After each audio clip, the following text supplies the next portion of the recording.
Pete Hegseth is the fox-faced energetic commentator you may remember. But today I'm going to tell you about the woman who pulls him back to earth and then raises him to a level no one else could. To Pete, she is without a doubt the most gorgeous lady on the planet. Her name is Jennifer Hoksins. Her beauty, however, radiates from her heart and brightens every space she walks into. It's not simply the kind you see in magazines. Jennifer grew up in a small Midwestern town where everyone's living space was the front porch and being a neighbor was valued highly.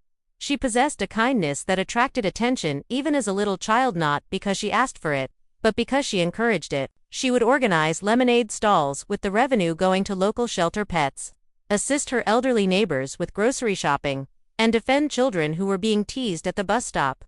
Pete used to joke that he believed that blue eyes and high cheekbones were the hallmarks of beauty until he saw Jennifer's grin.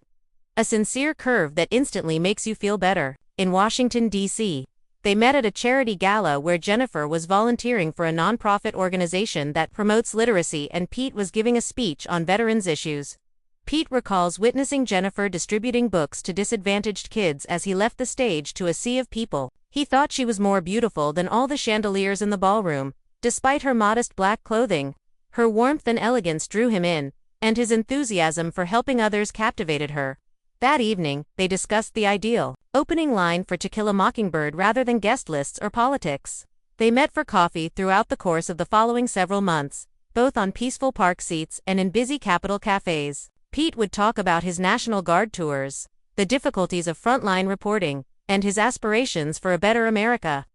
Jennifer would tilt her head and listen intently, her eyes brimming with compassion. She would then share with him the stories of the kids she tutored in reading, the single parents she assisted, and the foreign students she made feel welcome. On such afternoons, she didn't wear makeup. Instead, she was true to herself, and Pete believed she had never looked more beautiful, surrounded by family members grinning tearfully, friends in uniform, and kids from Jennifer's reading program holding rose petals. They were married in a brightly lighted chapel with a view of the Potomac River. Jennifer wore a simple lace gown that just served to highlight her beauty as she walked down the aisle. In his dress blues, Pete stood at the altar, but he subsequently claimed that the intensity of Jennifer's presence caused him to forget every word of his vows as he watched her approach.